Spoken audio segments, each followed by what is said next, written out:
Hola, bienvenidos a todos y a todas a la cumbre virtual de Geometría Sagrada, la estructura de la realidad. Mi nombre es Juan Pablo Uribe, organizador de esta cumbre, y estoy muy feliz, muy honrado de presentarles al expositor de hoy. Arturo Ponce de León es experto en geometría natural, visionario, emprendedor, arquitecto, psicólogo, ingeniero, autor y ponente. Es fundador de las empresas de psicogeometría, ARCA, la Universidad de Geometría Sagrada y cofundador de Geofilia. Exponente internacional con más de 20 años de experiencia en universidades, congresos, cursos, seminarios y simposios. Pionero en la difusión de las enseñanzas de la geometría sagrada en Latinoamérica, es coautor de libros como Psicogeometría, Geometría Sagrada y Arquitectura Biológica, El Poder de la Vida, Geometría Sagrada y Arquitectura, Biofractal, la ciencia de la arquitectura biológica y la geometría sagrada, y El poder de la ubicación sagrada. Descubre los vínculos misteriosos entre los campos de la tierra, los templos antiguos y cómo mejorar tu salud. Uf, cantidad de libros que has escrito, hombre. ¿Cómo lo haces? ¿De dónde sacas tiempo? Estamos muy felices de estar aquí contigo, Arturo, y muy honrado de verdad. Yo conozco tu trabajo hace mucho tiempo y te considero un referente en geometría sagrada a todo nivel. Así que muchísimas gracias por asistir a esta cumbre. Muchas gracias, Juan Pablo. Muchas gracias a todas las personas que nos van a estar escuchando. Es un honor para mí poder seguir compartiendo, seguir abriendo caminos, explorando la conciencia y más en este tema de la geometría sagrada. Muchas gracias. Gracias a ti. Y bueno, vamos a entrar al tema inmediatamente. Esto es como una pregunta que yo he hecho a muchos de los ponentes. Es cómo te interesaste en la geometría sagrada. ¿Cómo llegó este conocimiento a tu vida, Arturo? Bueno, yo tenía 15 años, o sea que ya hace un tiempo, y yo tenía una gran inquietud porque por un lado me atraía desde muy niño, desde los 7 años, me atraía mucho la ingeniería, me atraía mucho la electrónica. Compraba yo dispositivos electrónicos, los desarmaba y luego trataba de ver cómo rearmarlos, hacía alarma en mi cuarto, hacía cosas, y me gustaba mucho esa parte, la parte intelectual de ingeniería. Pero también me atraía mucho la parte intuitiva, mágica, emocional, psicológica.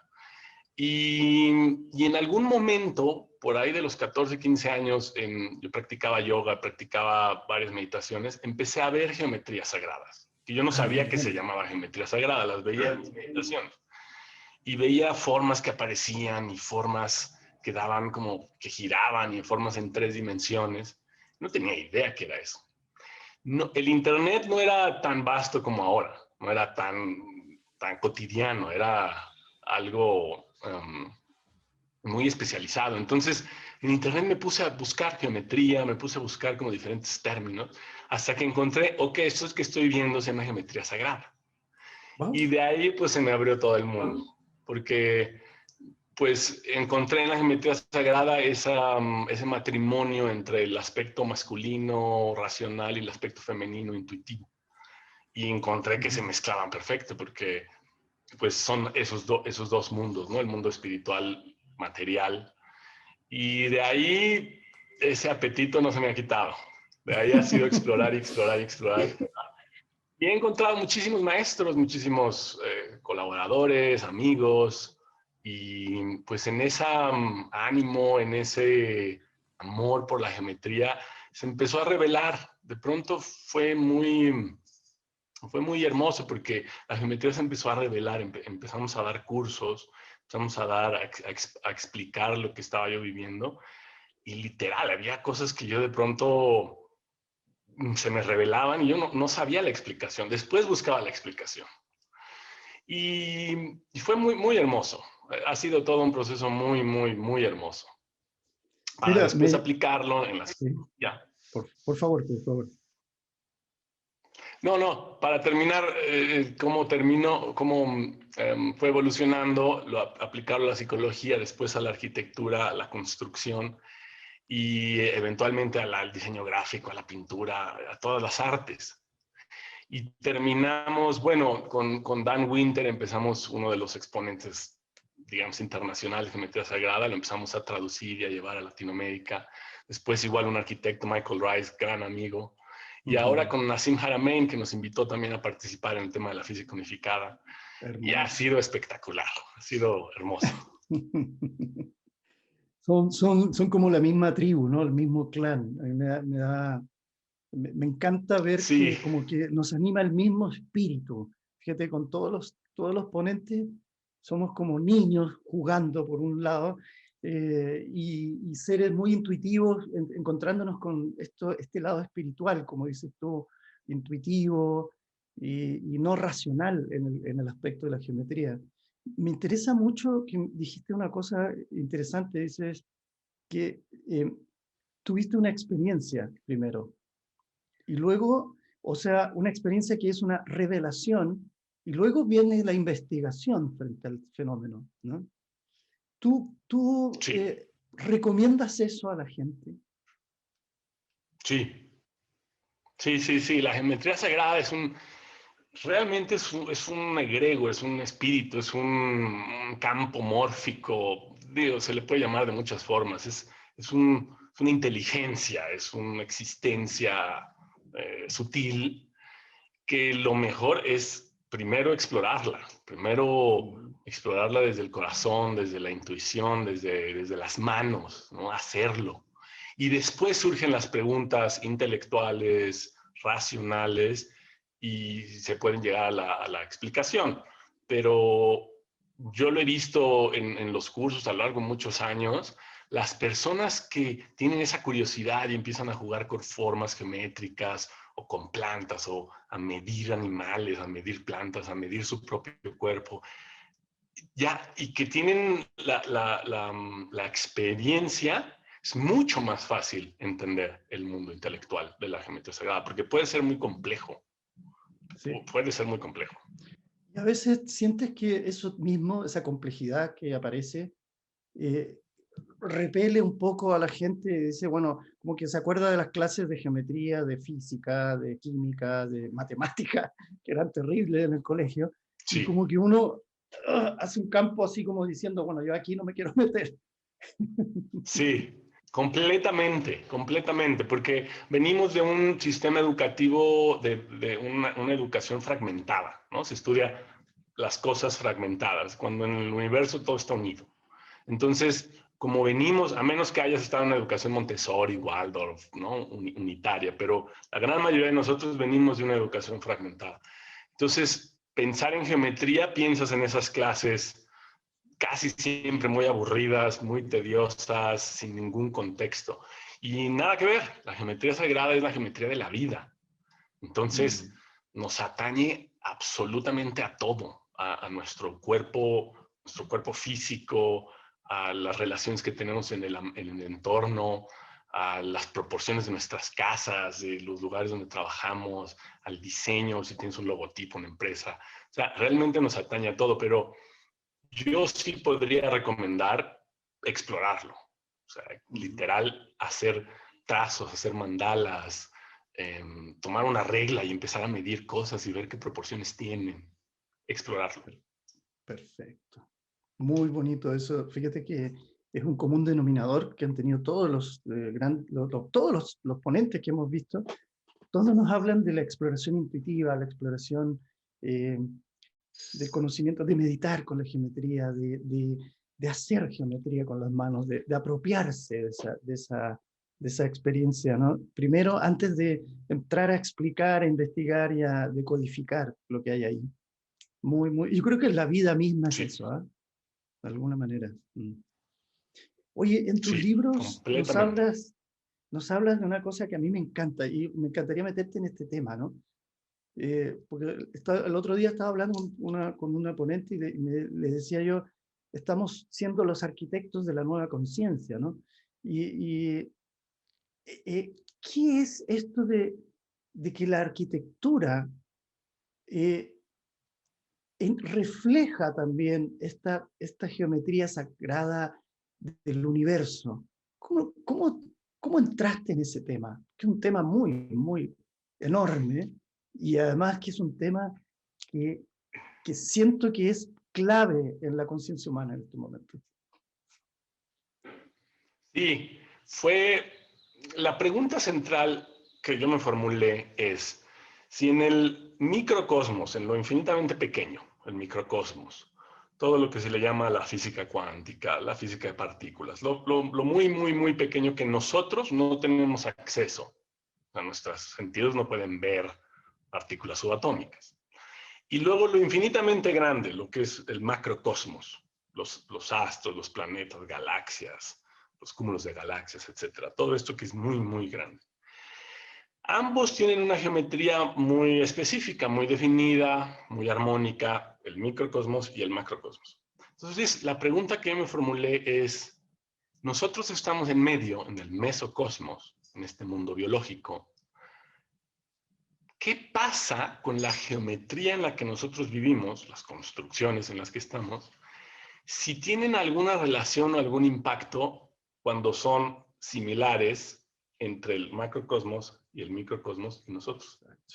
Entonces me hice esa pregunta y pues me he tardado muchos años en investigar la respuesta, porque muchas filosofías, cada filosofía tiene su propia idiosincrasia, sus Claro. propias ideas, y a veces me ha costado mucho trabajo discernir entre, ¿están hablando de física o están hablando de solo una filosofía como una herencia cultural? Es decir, el feng shui, el zapatía veda, toda la arquitectura mesoamericana, que hablan de los rumbos, de los elementos, etc. ¿Todo esto es solo como psicología? ¿Es filosofía o qué es? Entonces, pues la forma en que encontré para poder distinguir qué sí funciona y qué no es a través de mediciones. Entonces, pues lo que existe en el microcosmos y lo que existe en el macrocosmos tienen ciertas medidas muy claras, muy específicas, tienen tamaños y proporciones muy específicos. Entonces, todos esos tamaños y proporciones que son similares o iguales a lo que hay en la construcción, en la arquitectura, pues resuenan por resonancia mórfica, resuenan por geometría. Entonces, así es como después, digo, lo hice con muchos colaboradores, con muchos amigos de la geometría y leían muchos libros y empapándome mucho, hasta que encontré esa escala, que a la par, Dan Winter y Nassim Haramein publican unas escalas, escalas de ordenación del universo. Y fue maravilloso porque embona. Entonces, lo que hacemos en proyectos cuando pues diferentes clientes nos piden, diseñame una casa, diseñame un spa o una escuela, qué sé yo, usamos esa misma escala para que esté en resonancia con el microcosmos y el macrocosmos. Eso es interesante porque mucha gente cree que hacer geometría sagrada y arquitectura es, por ejemplo, hacer una casa dodecaédrica. Como, le voy a poner ventanas y qué sé yo, y reducimos a esto, ¿no? Y a la forma. Pero tú no estás hablando de la proporción armónica de resonancia con el universo. Entonces, Sí. allí encontramos soluciones que son absolutamente, nos abren a diferentes formas, a diferentes tratamientos, ¿no es cierto? Eso Sí, es y de hecho, qué interesantísimo. importante lo que mencionas de un dodecaedro, ¿no? Hay personas que nos han dicho, oye, yo quiero, no sé, vivir en una pirámide o en un icosaedro, en un dodecaedro. ¿Qué pasa si me hago una casa con forma, ¿no? Lo que hemos visto es que este tipo de formas son muy poderosas. Entonces, por eso los templos, y después es el trabajo que hice con Lidia, los templos que tienen todas estas proporciones y estas matemáticas, no permitían que la gente viviera ahí. Porque Muy es como, imagínate que estás en un resonante muy, muy, muy poderoso y estás implotando y explotando mucha energía, es decir, mucho campo gravitacional, muchos campos electromagnéticos, y literal estás colapsando el tiempo. Entonces, por eso no se invita, y en la antigüedad tampoco lo hacían, a que tu casa sea una forma geométrica pura. Eso lo exploro mucho en el libro porque los domos geodésicos que tienen pentágonos y hexágonos, que se van armando estos domos que llaman de Buckminster-Fuller, son unos domos hermosos. Y hemos visto personas que viven ahí y hemos tenido la oportunidad de hablar con ellos y de ver cuál ha sido su proceso, etcétera. Y ocurren muchos cambios biológicos que a veces son muy, muy fuertes. Entonces, yo recomendaría empezar poco a poquito. Muy bien, interesantísimo, porque fíjate que cuando ahora hace poco fui a Egipto, me metí en todos los templos y todo, sobre todo en el de Ábidos, que me encantaba, y vi el Osirión y la geometría, la flor de la vida y todo eso. Y en un momento iba con el guía y le digo, oye, ¿y tú te vendrías a vivir aquí? Y él me queda mirando y me dice, nadie puede vivir aquí. Y no es porque sea sagrado, porque no te dan ganas de vivir aquí. Interesantísima la respuesta que me dio, Sí. porque ahí me di cuenta que yo también me sentía abrumado por las imágenes y en un estado de conciencia muy especial, pero no sé si podría resistir estar permanentemente en ese estado de conciencia. Sí. Es que has dado una clave interesantísima, porque ahí has despejado una gran incongruencia que veo mucha gente que quiere llegar y construirse estas casas así con domos y pirámides, como dices tú. Muy, muy bonito. Y en ese sentido, tú me hablas como de la resonancia, ¿no? Y cómo las medidas van resonando con las medidas en lo micro, ¿no es cierto? Las medidas podríamos decir, desde las partículas subatómicas, desde la medida de Planck, ¿no? Hasta las medidas macrocósmicas más grandes. Eso la han llamado fractalidad en algún nivel, ¿no? ¿Qué es eso de la fractalidad, Arturo? ¿Cómo lo podrías explicar en simples palabras? Mira, la tarea que te estoy dando, ¿eh? ¿Y cómo se relaciona a la geometría sagrada? Sí, fractalidad, básicamente, si tú ves tu mano, esto es el ejemplo más sencillo de fractalidad.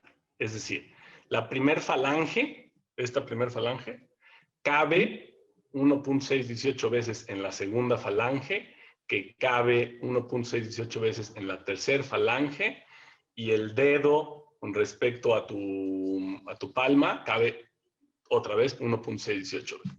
Entonces, fractalidad quiere decir cuando lo pequeño embona en lo grande de manera armónica. Eso es la fractalidad. Nuestro cuerpo, todo nuestro cuerpo, si tú piensas en el cuerpo, está hecho como un fractal. Fractal quiere decir que si tú tomas una de tus células, adentro está el núcleo del ADN, en ese núcleo del ADN está toda la información de todo tu cuerpo. Es decir, lo pequeñito contiene la información de lo grande. Eso es un fractal. Y el término fractal lo propuso Mandelbrot para describir cómo la naturaleza se reproduce. La naturaleza se reproduce con fractales. Y después lo empezaron a aplicar los fractales para darle mayor vividez, darle mayor realismo a las películas y a las imágenes. Para eso se empezaron a utilizar mucho los fractales. Por ejemplo, cuando antes dibujaban una nube, tú veías que la nube se veía en películas, se veía como falsa. Cuando pusieron la fórmula de los fractales, que es reproducir un patrón muchas veces, la nube se veía más real, porque el diseño natural está hecho con fractales. Lo mismo el pasto, cualquier elemento natural es esa reproducción de fractales. Y respondiendo a la pregunta, ¿cómo esos fractales o la fractalidad se aplica en la arquitectura? Es a través de esta unión entre el micro, el meso y el macrocosmos.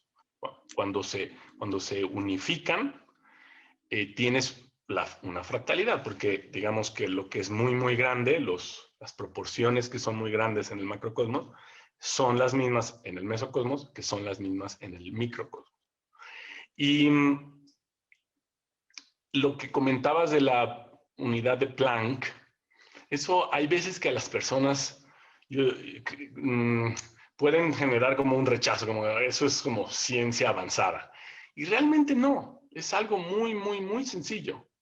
Imagina que el inicio donde comienza el campo electromagnético hasta donde se ha descubierto al día de hoy, cuando empieza la energía electromagnética y gravitacional, lo más pequeñito es eso. Es algo que se llama unidad de Planck, que es sumamente pequeño.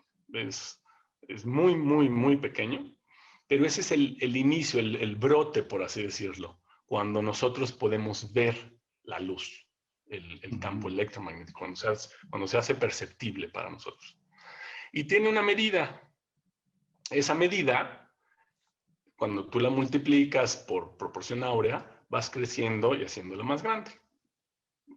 Imagina, a veces a las personas les cuesta trabajo visualizarla porque lo visualizan como abstracto.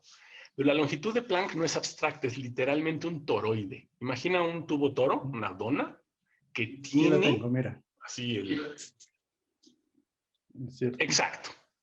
Eso es un Planck, esa es una unidad esférica de Planck. Eso. ¿De qué tamaño? 1.616 por 10 a la menos 34. Ese número complejo no es nada Es complejo, es simplemente menos 34. menos 34. Es un 0, un punto, 34 ceros y después Y un 16, 1. 18. 16, 16, perdón. Entonces es algo 16. muy, muy pequeño.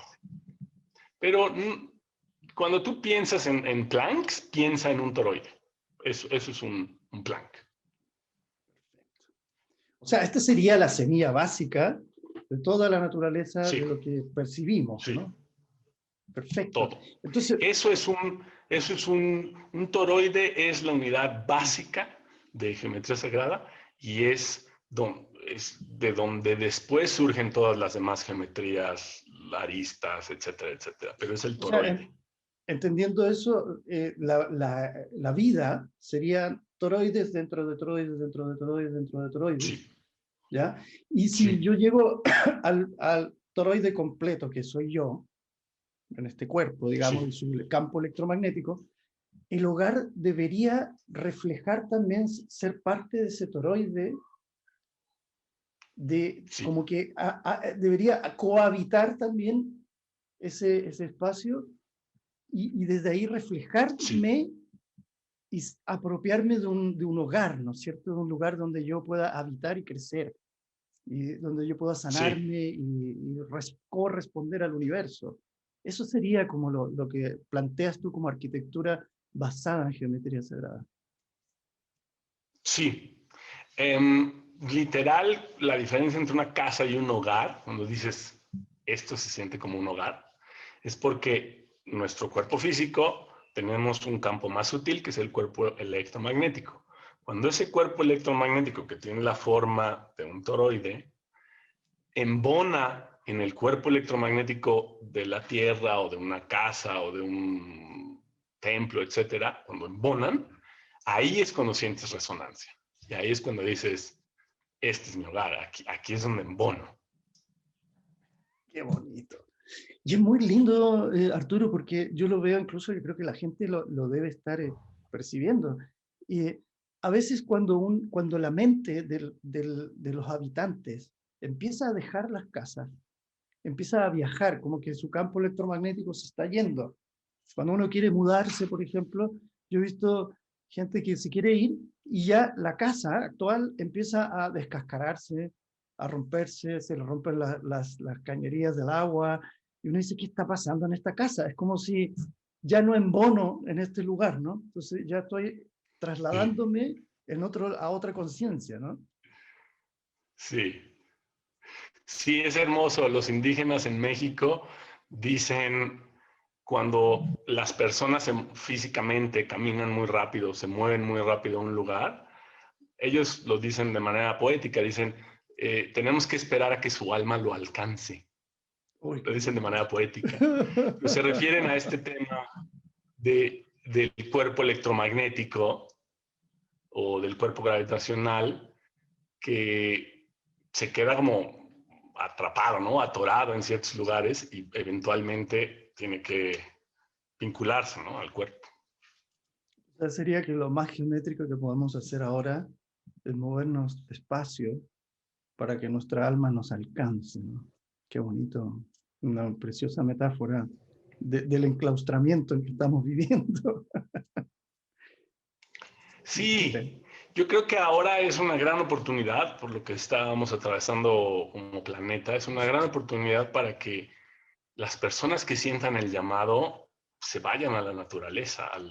Es como el momento de volver a reconectar, si es posible, dejar las ciudades y empezar a crear pequeñas aldeas de luz, pequeñas aldeas de luz sustentables en la medida de lo posible, pero creo que es una gran oportunidad.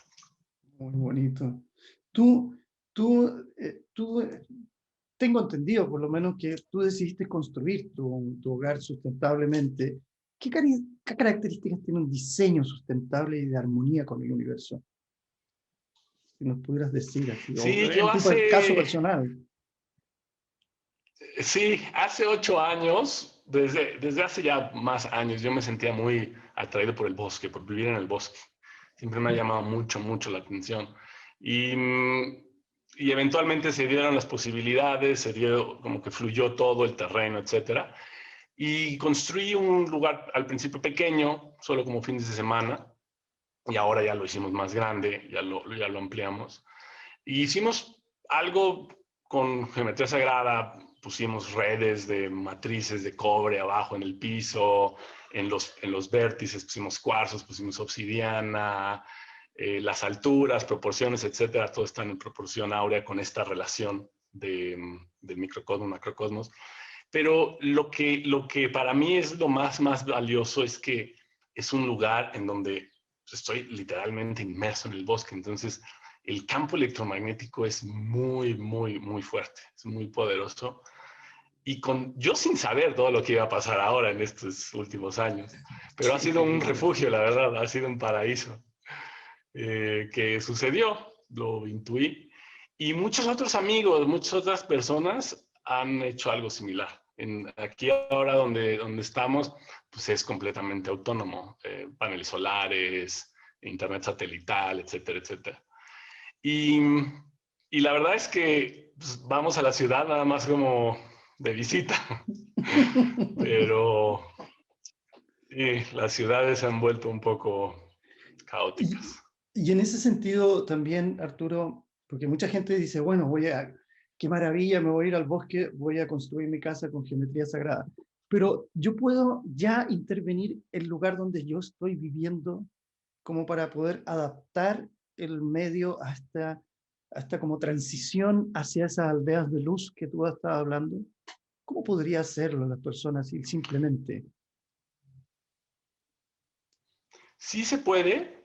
Se puede, por supuesto. Lo primero que nosotros recomendamos, digamos, ok, la visión es, vamos a crear una aldea de luz o a crear una casa. Al principio puede ser fin de semana, a veces si tu trabajo o la escuela, qué sé yo, no lo permite.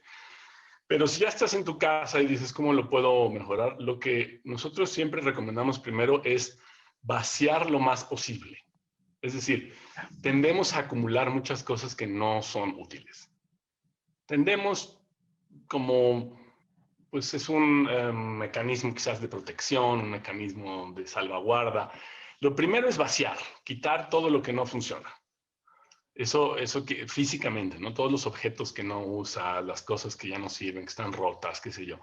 Quitar todo lo que se pueda. Vaciar lo más que se pueda, ¿no? Sanar relaciones, ¿no? Eso es también muy importante, la relación con pareja, hijos, etcétera. Sanar lo más que se pueda. Y después ya en el lugar físicamente es encontrar un punto o determinar un punto que le llamamos nosotros un punto de implosión. Y eso quiere decir un punto de poder.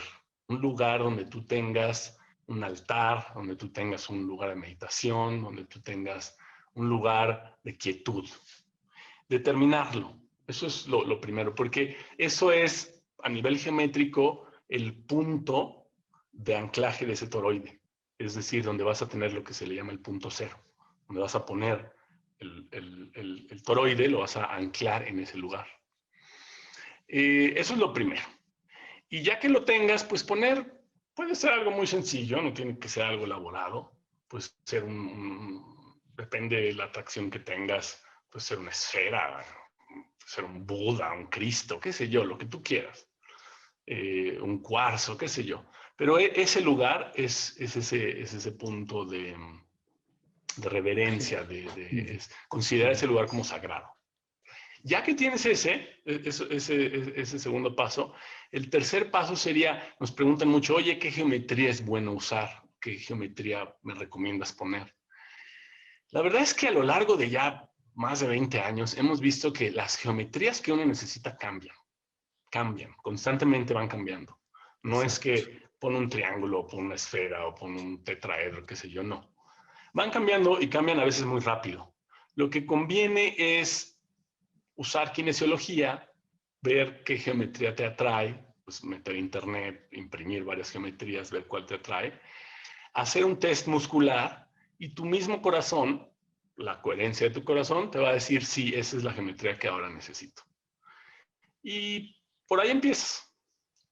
De ahí se puede hacer mucho más complejo, o sea, se puede hacer realmente mucho más complejo. Nosotros ya de manera como profesional con clientes, hacemos un estudio de análisis de los armónicos de la voz, hacemos un estudio de la planta, del terreno como tal, de la casa, vemos cuándo fue adquirida la casa, cuándo nacieron ellos, se hace un corrimiento arqueoastronómico, ya se hacen cosas más complejas, pero a nivel general, digamos, para las personas que nos están escuchando, hacer esos 3 pasos es importante. Muy importante. Nos diste 3 inmensas claves para comenzar a generar aldeas de luz. Me encantó ese término, me fascinó, porque creo que para allá vamos, ¿no? Y en ese sentido, ¿cómo podemos modificar esta armonía con el universo? Tú nos estás hablando de cómo empezar en el micro o en el mesocosmos, como dices tú. Bueno, yo empiezo en mi hogar, ¿no? Comienzo a vaciarme, a sanar, a hacer todo el proceso. Pero luego, ¿cómo puedo extenderlo yo a generar una comunidad, a entrar en estos espacios y de armonización con el universo humano? ¿Cómo podría yo entrar en ese diálogo? Bueno, digamos como para generar una aldea de luz, hay en alguno de los capítulos en el libro, me parece que el de Biofractal, pongo todos los detalles, ¿no? Paso a paso todos los detalles. Fantástico. Pero a manera de síntesis, lo que nos consultan bastante por internet, en email, etcétera, los que nos consultan mucho es, ¿por dónde empiezo? Es decir, ¿qué es lo primero que hay que hacer? Pensemos que, ok, estoy listo para estar en la ciudad, pero también para tener otro lugar, ¿no? Un punto fuera de la ciudad. ¿Qué es lo primero que se tiene que hacer? Eso nos consultan mucho. A veces un poco confundidos entre hay que tener una comunidad, hay que esperar a tener, no sé, voy a ir solo, voy a ir con una pareja, voy a ir con familia. Hay como cierta confusión que lo hemos visto en muchas personas.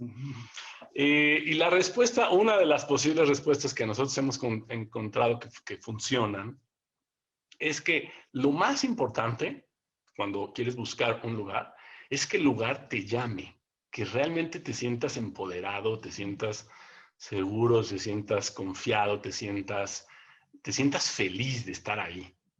Puede ser el desierto, puede ser el mar, puede ser la montaña, puede ser el bosque, qué sé yo. La tundra, la selva. Hay tantos lugares, dependiendo en dónde estás físicamente. Y eso es lo primero que hay que hacer, que el lugar te llame, te guste, que el clima te guste, que sea que sea algo en donde si tú te piensas, yo estuviera solo en este lugar, absolutamente solo, ¿estaría feliz solo por estar en este lugar o no? Si la respuesta es no, no lo hagas. porque, No lo hago pues no va a funcionar. no lo hago por los hijos, ni por la pareja. No, No, no, no no, lo hagas. no, no, no, no, no lo hagas, porque no va a funcionar. Vas a ir ahí, vas a comprar el lugar, vas a invertir, vas a construir y a los 2, 3, 5 años lo vas a dejar. Porque si no es un llamado de tu alma, no lo vas no lo vas a hacer, no lo vas a disfrutar. Entonces, lo primero es eso, encontrar un lugar que realmente lo disfrutes.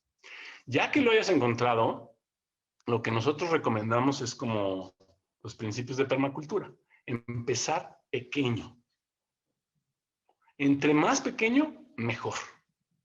Eso es otra clave importantísima, porque nos ha tocado personas que tienen sueños mágicos, verdaderamente fascinantes, espectaculares, ¿no? Personas que tienen una gran proyección, pero es tan grande el sueño que cuando llegas a la realidad no empatan. Entonces, lo primero que recomendaríamos, lo segundo que recomendaríamos sería empezar pequeño, muy pequeño. A veces nos llegan personas, oye, quiero hacer una comunidad, y entonces ya convoqué a 100 personas y ahora estoy queriendo juntar 2, 3, 4 millones de dólares y vamos a comprar 400 hectáreas y Exacto. sueños muy bonitos, pero que no Pero funciona así. utópicos. Así no Sí. funciona. Utópicos. Y no, la verdad es que hemos visto que ninguno de esos proyectos han funcionado. Los que hemos visto que han funcionado es personas que compran un terreno pequeño, media hectárea, puede ser una hectárea, no necesitas más, y una casa pequeña, 50 metros, 100 metros cuadrados máximo, en lo que empieza con un buen planteamiento de plan maestro para que eventualmente se pueda crecer. Entonces, se hace un buen planteamiento de plan maestro, pero la construcción es pequeña y empiezas poco a poco, empiezas poquito. No metes todo ahí, porque tienes que irte probando cómo te sientes, estar en la naturaleza, cómo te sientes de estar, no sé, en el bosque, en el desierto. Empezar pequeño y ahí empiezan 2 o 3 personas, tus amigos, tu familia, poco a poco. Y después eso eventualmente puede crecer. Pero eso es bien importante, yo recomendaría. Empezar Exacto. pequeño. Muy importante, sobre todo en estos tiempos en donde creo que la misma naturaleza de la realidad nos comprimió de nuevo, ¿no? Nos hizo la compresión para que generemos la implosión, ¿no? Es como estamos en nuestros hogares encerrados para estar aquí y ahora, ¿no? Finalmente empezamos desde la semilla. Entonces, que esa semilla sea toroidal, ¿no? Sea expansiva, pero sea armónica. Me dice algo muy lindo, es como, eh, sinceramente, nosotros todos como que queremos comenzar un mundo nuevo, pero hay que empezar desde esa semilla, desde lo pequeño, porque si no, de nuevo, queremos ya que el árbol dé frutos y ni siquiera hemos plantado la semilla, ¿no? Entonces, creo que ya llegó el momento de ir humildemente, volver a ser lo que somos. Hermosísima manera de verlo, Arturo. Gracias por recordarnos esa humildad de comenzar en pequeño. Sí, los pies en la tierra, manos en el trabajo, mirar en el cielo, pero en pequeño. Es Con un gran pequeño. sueño, pero en pequeñito.